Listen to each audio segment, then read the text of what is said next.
సదస్సులందరికీ నా నమస్కారాలు, గురువులకి కోటి ప్రణామాలు. ఈరోజు మీ అందరి ముందు నిలబడి మాట్లాడడం నా అదృష్టం. ఇది నా మొదటి అడుగు.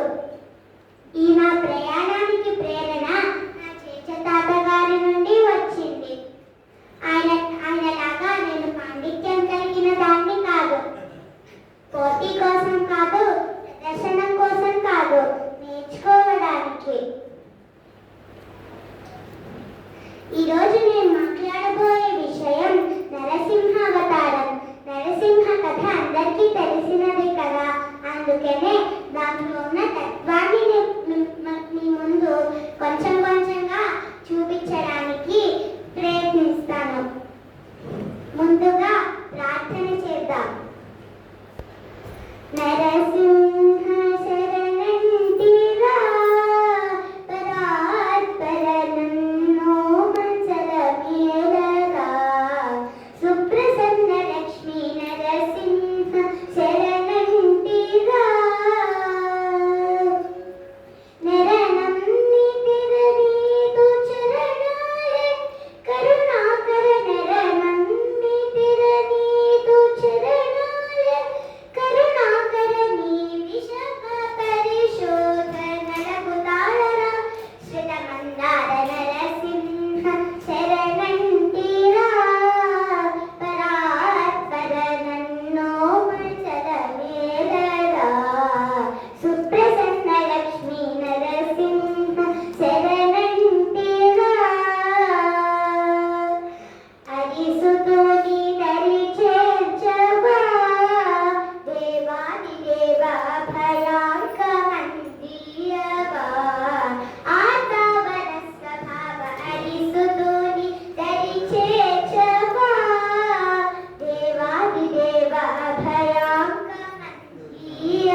స్వామి కేవలం నరసింహస్వామి లాగానో లేదంటే రాముడి లాగానో రాలేదు. ఆయన అక్షర రూపంలో కూడా వచ్చారు. అదే శ్రీమద్ భాగవతం. నిజానికి భాగవతం ఒక కవిత్వం కాదు. పెద్దలంటూ ఉంటారు భాగవతం ఆ పరమాత్మ యొక్క ఒక్కొక్క శరీర భాగమని. పెద్దలంటూ ఉంటారు మనం ఒక్కొక్క స్కాందాన్ని కూడా అనొచ్చు అని. మొదటిది కాళ్ళ నుంచి మోకాళ్ళ వరకు, రెండు కఠి, 3 నాభి, 4 ఉదరం, 5 హృదయం, 6 కంఠం, 7 ముఖం, 8 కళ్ళు, 9 కనుబొమ్మలు, 10 బ్రహ్మరంధ్రం, 11 మనస్సు, 12 ఆత్మ. మన నరసింహ కథ సప్తమ స్కందంలో వస్తుంది. ఇలాంటిది మన తెలుగువారి చేతికి రావాలంటే భగవంతుడి అనుగ్రహం ఉండాలి. అదే పలికెడిది భాగవతము, అట పలికించు విభుడు రామభద్రుండు, అటనే పలికిన భవహరమగును, అట పలికిన వేరొండు గాథ పలుకగనేలా. ఇప్పుడు నరసింహ కథలోకి వెళ్దాము. హిరణ్యకశ్యపుడు కేవలం ఒక రాక్షస రాజు కాదు, మనలో ఉండే అహంకారానికి ప్రతీక. తన అహంకారాన్ని శాశ్వతం చేసుకోవడానికి మందర పర్వతం మీద బ్రహ్మదేవుడికి ఘోరమైన తపస్సు చేస్తారు.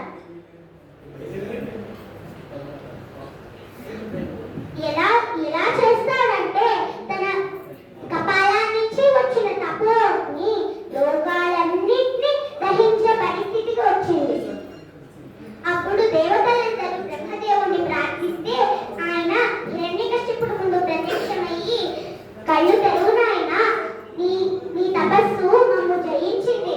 వాత్సల్యంతో నేను కలవడానికి వచ్చాను. నువ్వే వరం కావాలంటే అవన్నీ ఇస్తానని చెప్తాను. అప్పుడు హిరణ్యకశ్యపుడు తన లాజిక్ బేస్ తో చావుని కూడా కట్టిపడేయడానికి ఇలా అడుగుతాడు. గాలిం గుంపిని రంగి రంగులను ఆకాశస్థలిని దిక్కులను జేడని ప్రథములను తమ ప్రబల గురిగ్రాహ రక్షోమృగ యారాదిత్యనరాది జంతు కలహ వ్యాప్తి సమస్తాస్త్ర శస్త్రాన్ని మృత్యులేని జీవనము లోకాది శైలింపవే. అంటే ఇంట్లో కాదు, బయట కాదు, పగలు కాదు, రాత్రి కాదు, ఇంకా ఎన్నో అడుగుతాడు. బ్రహ్మదేవుడు తథాస్తు అంటారు. ఇది తన రక్షా కవచం అనుకుంటాడు. కానీ మనందరికీ ఒకటి తెలుసు, దైవం మనిషి లాజిక్ ఎక్కడ ఆగుతుందో దైవ మ్యాజిక్ అక్కడ స్టార్ట్ అవుతుంది. ఇక్కడ హిరణ్యకశ్యపుడు అంటూ ఉంటాడు, నాకు మరణం లేదు, ఇంకా నన్ను ఎవ్వరూ ఆపలేరు. దేవతలని జయిస్తాడు, దేవతలను కష్టపెడతారు, లోకాలన్నింటినీ జయించి తనే అధికారం తీసుకుంటారు. దేవతలందరూ ఆ శ్రీహరిని శరణాగతి వేడుతారు. ఆయన వాళ్ళకి అభయం ఇస్తారు. ఇక్కడ హిరణ్యకశ్యపుడికి 4 కుమారులు పుడతారు. రాధుడు, సంహ్లాదుడు, అనుహ్లాదుడు, ఇంకా మన కథానాయకుడైన ప్రహ్లాదుడు. కానీ ప్రహ్లాదుడు హరిభక్తితో పుడతాడు.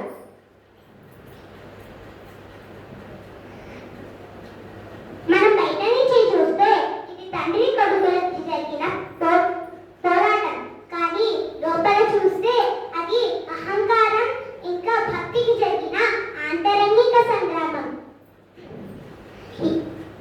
హిరణ్యకశ్యపుడు ప్రహ్లాదుని మర్పించడానికి రాజగురులైన చండామర్కుల గురుకులానికి పంపిస్తారు. అక్కడ వాళ్ళు రాజనీతి ఇంకా అస్త్ర విద్య నేర్పిస్తారు. ప్రహ్లాదుడు వాటన్నిటినీ శ్రద్ధతో వింటారు. ఇది ఆయన గురుభక్తికి ప్రదర్శన. హిరణ్యకశ్యపుడి దగ్గర అధికారం ఉంది, ప్రహ్లాదుడి దగ్గర ఆధారం ఉంది. ఆ ఆధారమే శ్రీహరి. ప్రహ్లాదుడు రాక్షసాంశంలో పుట్టిన ఆయన మనస్సు శుద్ధ సాత్వికం. గర్భంలోనే నారద మహర్షి చేసిన ఉపదేశాల వల్ల ఈ సంస్కారం ఆయనకు వచ్చింది.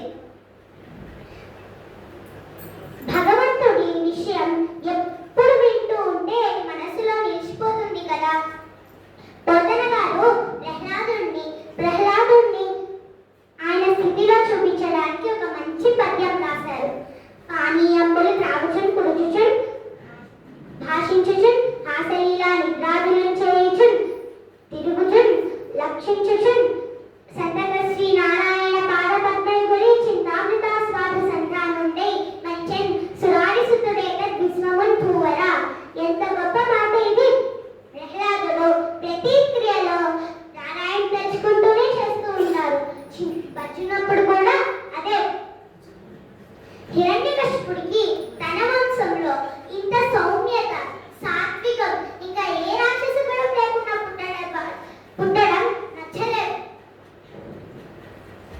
మళ్ళీ గురుకులానికి పంపిస్తారు. అక్కడ చండామర్కులు రాజనీతి ఇంకా అసురు విద్య నేర్పిస్తారు. అప్పుడు ప్రహ్లాదుడిని తీసుకొస్తారు. అప్పుడు తొడ మీద కూర్చోబెట్టుకొని ముద్దుగా అడుగుతారు, నాయనా నీకు నచ్చిన దాంట్లో ఒక గొప్ప విషయం చెప్పు అంటే అప్పుడు ప్రహ్లాదుడు 5 ఏళ్ల పిల్లాడిలా మాట్లాడలేదు. ఒక గొప్ప జ్ఞానిలాగా అభేదభావం గురించి మాట్లాడతారు. అప్పుడు హిరణ్యకశిపుడికి చాలా కోపం వచ్చేస్తుంది. ప్రహ్లాదుడిని శిక్షిద్దామనుకుంటారు. కానీ రాజుకుడు భయపడి, ప్రభు మా మీద కోప్పడకండి, మేమే అసలు విద్య నేర్పించలేదు, కావాలంటే పిల్లాడికి మళ్ళీ నేర్పిస్తామని చెప్తారు. హిరణ్యకశిపుడు దాన్ని కొట్టుకొని మళ్ళీ పంపిస్తారు. అప్పుడు వాడు కఠినంగా చెప్తారు, హరి మన శత్రువు, విష్ణు హరి కథ అస్సలు చెప్పకూడదు, నేను చెప్పిందే చెప్పాలి అంటారు. ప్రహ్లాదుడు అన్నీ వింటారు, అన్ని శ్రద్ధగా వింటారు. మళ్ళీ హిరణ్యకశిపుడి దగ్గర తీసుకెళ్తారు. అప్పుడు మళ్ళీ సాష్టాంగ ప్రణామం చేస్తున్న ప్రహ్లాదుడిని తన మీద కూర్చోబెట్టుకొని శిరస్సును ఆఘ్రానించి ఇలా అంటారు, నాయనా నీకు ఇష్టమైన పద్యం, నీకు ఇష్టమైన దాంట్లో ఒక్క పద్యం ఇంకా దాని భావం చెప్పు చూద్దాం అంటారు. అప్పుడు ఈ ప్రహ్లాదుడు ఇలా చెప్తాడు, చదివించిది నన్ను గురువులు, చదివిది ధర్మార్థ ముఖ్య శాస్త్రంబులు, నే చదివినవి గలుపు పెక్కులు, చదువులలో మర్మమెల్ల చదివింది తండ్రి. అంటే నన్ను నా గురువులు చదివించారు, నేను చదివింది ధర్మార్థ ముఖ్య శాస్త్రాలు, నేను చదివినవి గలుపు పెక్కులు, చదువులలో మర్మాన్ని కూడా చదివాను తండ్రి అంటారు. ఇక్కడ ఒక ముఖ్య విషయం నేర్చుకోవాలి. హిరణ్యకశిపుడు గురువులకి బోధించమన్నది అర్థకామ శాస్త్రం, కానీ ప్రహ్లాదుడు చదివింది ధర్మార్థ ముఖ్య శాస్త్రం. అంటే ధర్మం ఒక్కటే, అది కూడా భగవత్పరమైనదే. అది ప్రహ్లాదుడు గ్రహించారు. అప్పుడు హిరణ్యకశిపుడు ఒక అగ్ని పర్వతంలాగా పేలిపోయాడు. ఏంటి చదువు అని ప్రహ్లాదుడి శరీరాన్ని చాలా విధాలుగా శిక్షిస్తాడు. కానీ ప్రహ్లాదుడు తన మనస్సు ఆ పరమాత్మ యందు పెట్టి నిర్భయంగా కూర్చుంటాడు. హిరణ్యకశిపుడు ఎన్ని శిక్షలేసినా, పర్వతం నుంచి తోసిన విషం తాగిచ్చిన ఆ చంద్రబింబం లాంటి ముఖం ఒక్కసారి కూడా తేజస్సు తగ్గలేదు. గురువులు మళ్ళీ ప్రయత్నించారు. అయినా వాడు అసలు విద్యని ప్రహ్లాదుడు వినయంగా అంగీకరించలేదు. అప్పుడు వాడు గృహ కార్యానికి వెళ్ళిన తర్వాత వాళ్ళ స్నేహితులందరినీ చుట్టుపక్కల కూర్చోబెట్టుకొని ఇలా బోధించేవారు, మిత్రులారా మనం చదివేది కేవలం మోహ విద్య, కానీ ఇది కేవలం మన అహాన్ని పెంచుతుంది. నిజమైన విద్య భాగవత ధర్మం.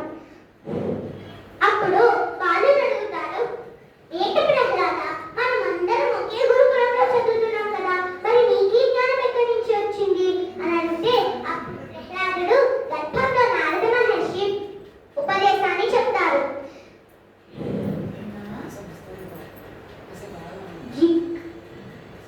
చిక్కడు వ్రతముల వ్రతుముల జిక్కడు ధనముల శౌషశీల తపములం, జిక్కడు యుక్తిని భక్తిని జిక్కడ క్రియనచ్చుతుండు సిద్ధము సుండి. ఆ అచ్యుతుడు అసలు క్రియాలకి దేనికి దక్కడు, కానీ ఆ హరి కేవలం భక్తికి దిక్కుతాడు అని చెప్తారు. అప్పుడు ఆ బాలులకి అంతా అర్థమయ్యి మెల్లమెల్లగా వాళ్ళ మనస్సుని ఆ పరమాత్మ మీద వాళ్ళు హరిభక్తులు అయిపోతారు. చండామర్కులు గజగజగజోడిపోతారు. వీళ్ళొచ్చి రాక్షస బాలులంతా హరిభక్తుల్లా చేసేశాడు. అప్పుడు వాడు పరిగెట్టుకుంటూ వెళ్ళిపోయి ఇదంతా హిరణ్యకశిపుడికి చెప్తారు. అప్పుడు హిరణ్యకశిపుడి కోపం పరకాస్తుకి చేరింది. తన కుమారుడినే చంపాలనుకున్నాడు. పిలిచి, కుమార, నా ముందు ఎవ్వరూ నిలబడలేరు, అష్టదిగ్గజాలే నా ముందు నిలబడలేరు, మరి నీకు ఈ ధైర్యం ఎవరిచ్చారు, నీ బలం ఎవ్వరు అని అడుగుతారు. అప్పుడు ప్రహ్లాదుడు నిర్మలంగా చెప్తాడు, బలైదులకు దుర్బలులకు బలమెవ్వడు, నీకు నాకు బ్రహ్మాదులకు బలమెవ్వడు, ప్రాణులకు బలమెవ్వడు, అట్టి విభుడు బలం అసురేంద్ర.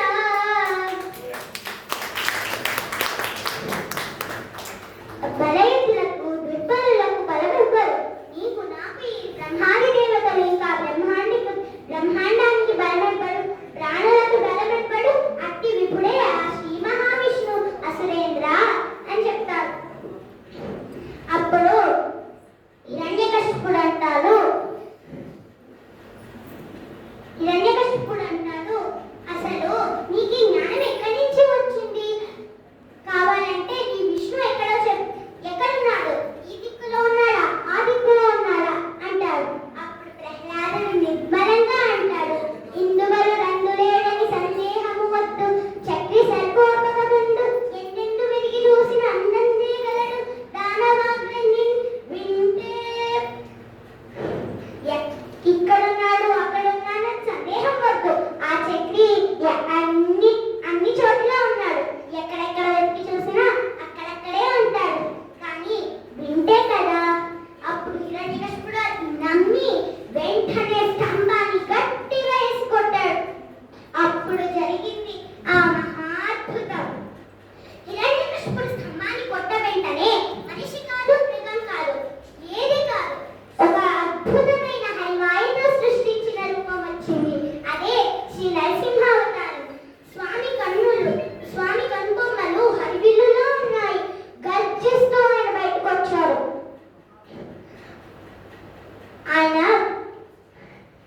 ఆయన గోళ్ళు ఆ రాక్షస వంశం అనే తీగలని తెగనరకడానికి చేసే కత్తిరల లాంటివి గోళ్ళు. స్వామి రూపం చాలా ఆగ్రహంతో ఉంది. అప్పుడు ఆ మహాయుద్ధం జరిగింది. స్వామి తన శటులు జులిపించి గర్జించి సంభ్రమించి కనులతో గట్టిగా చూసి ఆ హిరణ్యకశిపుడిని గట్టిగా పట్టుకొని తన పొట్టని గట్టిగా చీల్చారు. అప్పుడు కూడా స్వామి శాంతించలేదు. ఆ లోకాలన్నీ గజగజ వణికిపోతున్నాయి. బ్రహ్మాది దేవతలే చేయలేకపోతున్నారు. ఎన్ని స్తుతులు చేసినా స్వామి తగ్గట్లేదు.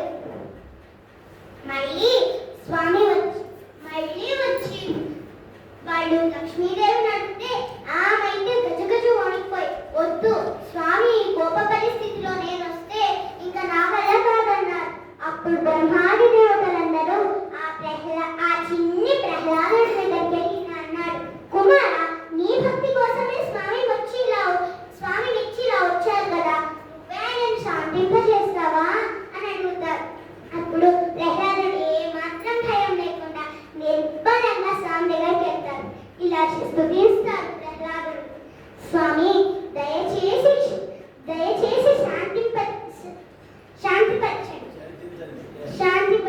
శాంతవ్వండి. బ్రహ్మాది దేవతలే పాండిత్యం కలిగిన వారు, ఆయనే నిన్ను స్తుతించలేకపోతున్నారంటే నేను మూర్ఖుడిని ఎలా స్తుతిస్తాను? ఈ లోకాలన్నీ అనుకుంటా వాళ్ళ తల్లి తండ్రే వాళ్ళని కాపాడతారని, కానీ నిజమైన రక్షకుడివి నువ్వే. నీ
ప్రహ్లాదుడు అంటారు, స్వామి నాకు ఒకే ఒక్క వరం కావాలి. అదేంటంటే ఎప్పుడు నిరంతరం మీ పాదాన్ని సేవిస్తూనే ఉంటాడు.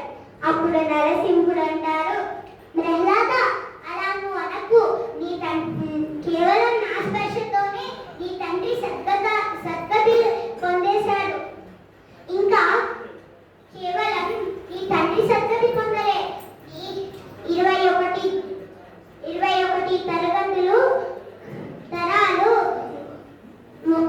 సద్గతి పొందుతాయి అంటారు.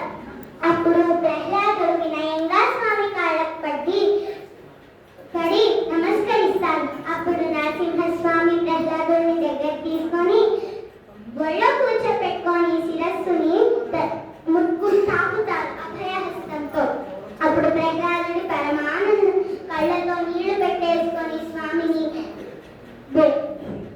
ఎంతో స్తుతిస్తారు.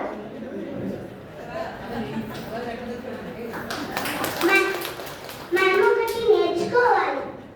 ఈ కథలో నుంచి మనం నేర్చుకోవాల్సింది ఏంటంటే, స్వామి భక్తులను భక్తువాక్కు సత్యం చేయడానికి స్తంభం నుంచైనా వస్తారు, గోడ నుంచైనా వస్తారు. ప్రహ్లాదుడు స్తంభం నుంచి వస్తారన్నాడు. ఆయన వచ్చారు కదా, ఆయన మన మనస్సులో వస్తారంటే మన మనస్సులో వచ్చి మన కామ క్రోధ లోభ మోహ మదవాత్సర్యాలని తీసేస్తారు. ఆయన స్తంభం నుంచి వచ్చారంటే మన బహిర్శత్రువుని జయిస్తారు. ఈ నరసింహ కథ నుంచి మనం ఏం నేర్చుకోవాలంటే, ఈ నరసింహ కథ నుంచి మనం నేర్చుకోవాల్సిన పరిస్థితి, ఎవరైతే నరసింహ కథ వింటారో వాళ్ళకి ధైర్యం వస్తుంది, ఏదైనా సాధించగలరు.